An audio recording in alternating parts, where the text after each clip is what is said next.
Quando falamos sobre racismo no Brasil, trabalhamos com a ideia desenvolvida por Silvio Almeida de racismo estrutural. Então, se nós formos olhar para uma casa, o que seria a estrutura dessa casa? Os pilares, aquilo que dá sustentação para que essa construção não desmorone. Pensando a sociedade brasileira, o racismo seria a estrutura sob a qual essa sociedade foi construída. É a base da nossa sociedade. Essa estrutura foi formulada em um dado momento, durante todo o processo de colonização do nosso país. Desde a invasão portuguesa, passando pelo aprisionamento dos indígenas e o tráfico de pessoas africanas para servirem de mão de obra escrava na produção açucareira, agropecuária e de café, e também na extração de ouro e diamantes. Todas essas atividades voltadas ao mercado externo e fonte de enriquecimento dos europeus, sobretudo dos portugueses. Durante a formação dessa sociedade escravista, houve a construção de uma mentalidade que desumanizava as populações africanas, como forma de manter a legalidade do tráfico e comércio de escravizados vindo de África. Era necessário legitimar essa escravização. Após a Revolução do Haiti, o temor de uma revolução escrava no Brasil se tornou cada vez mais evidente, já que esta era superior à população livre. A revolta dos malês em 1835, aqui em Salvador, fez com que esse temor aumentasse e, junto com ele, o sentimento anti-africano no Brasil. João Reis afirma que após a proibição do tráfico de escravizados e, consequentemente, a diminuição da população africana, esses discursos eles começaram a ser transferidos para a população crioula, ou seja, os negros nascidos no Brasil. Vlamir Albuquerque afirma a presença de um discurso racializado nos momentos pré- e pós-abolição na Bahia.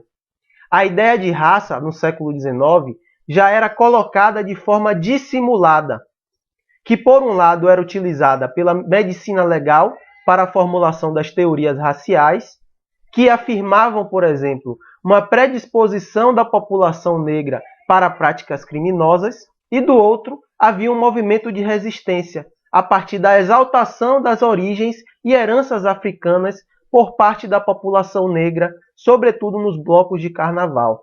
Então havia um ambiente de disputa a partir da ideia de raça. E aí todas essas questões, elas contribuem para que a gente consiga compreender um pouco do racismo institucional, já que no nosso país foram desenvolvidas políticas higienistas, políticas de embranquecimento e o favorecimento aos imigrantes europeus que receberam dinheiro, que receberam terra do Estado para virem para o Brasil, para embranquecer a população. Enquanto isso, a população negra, a população descendente dos escravizados, acabou não recebendo nada. Após a abolição, essa população ela foi entregada, à própria sorte. Por isso que afirmamos que o racismo no Brasil é uma política de Estado. O Estado, em nenhum momento da história brasileira, cumpriu o papel de defender essas populações. Muito pelo contrário, o Estado sempre foi um algoz da população preta, da população indígena brasileira. E aí, como forma de amenizar esse campo conflituoso configurado pela questão racial no nosso país, a partir da década de 1930 é construída a ideia da democracia racial, que coloca o Brasil como um país oriundo da mistura das populações indígena, branca e negra, que convivem em paz, harmonia e igualdade. E aí, a partir disso, muitas pessoas afirmam que, ao contrário dos Estados Unidos, no Brasil não existe racismo, ou então que o racismo no Brasil é velado. Só que, de fato, o que a gente observa é o contrário. O racismo brasileiro ele é totalmente escancarado e está em todas as partes. Basta observarmos com mais atenção nossa sociedade. A grande diferença entre os dois países é a questão segregacionista, que foi uma política direta nos Estados Unidos. E aí, quais são as saídas que nos oferecem a possibilidade de mudar essa questão do racismo no Brasil? Para isso, nós precisamos mudar as narrativas existentes. Chimamanda Adichie, ela nos alerta para os perigos de uma história única. Torna-se cada vez mais necessário olhar para a nossa história a partir de outras perspectivas, quebrar a visão eurocentrada e colonial que permeia a construção das narrativas sobre o nosso país. Esse é um dos motivos que faz das cotas uma política essencial para a desconstrução do racismo no nosso país. É necessário que a produção do conhecimento deixe de ser dominada somente por uma parcela já muito poderosa da nossa sociedade. Para isso, a população negra, a população periférica, a população indígena, quilombola, cigana, precisa adentrar a esses espaços, contribuir com novas visões, levar novos conhecimentos para esses espaços e, o mais importante, fazer com que esse conhecimento desenvolvido na academia chegue nas pessoas menos favorecidas, chegue nas comunidades mais carentes do nosso país.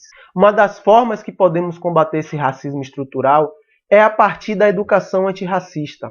Graças às leis de 10.639 de 2003 e 11.645 de 2008, é obrigatório o ensino de história afro-brasileira e indígena no nosso país. Precisamos fazer com que os nossos jovens pretos e indígenas percebam a importância e a riqueza das suas raízes.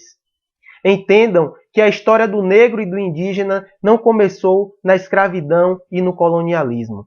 Isso também é muito importante para as pessoas brancas se perceberem como brancas e entenderem que a branquitude não é o padrão.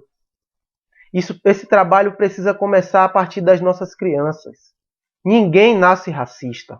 As pessoas se tornam racistas. É lógico que eu não estou aqui no lugar de fala de uma pessoa preta. Afinal, eu sou branco. Por isso que eu venho aqui falar com vocês, pessoas brancas, que é muito importante que a gente participe dessa luta antirracista. E não é postando nas redes sociais "Vidas Negras Importam". Como afirma Djamila Ribeiro, a branquitude precisa reconhecer seus privilégios e abrir mão deles. Parar de negar o racismo, ouvir o que as pessoas pretas têm a dizer, ler o que as pessoas pretas escrevem, dar credibilidade a essas pessoas. Esse é um dos caminhos que podemos seguir para uma sociedade mais justa e equânime. Como afirma Silvio Almeida, não haverá democracia no Brasil enquanto houver racismo. É impossível.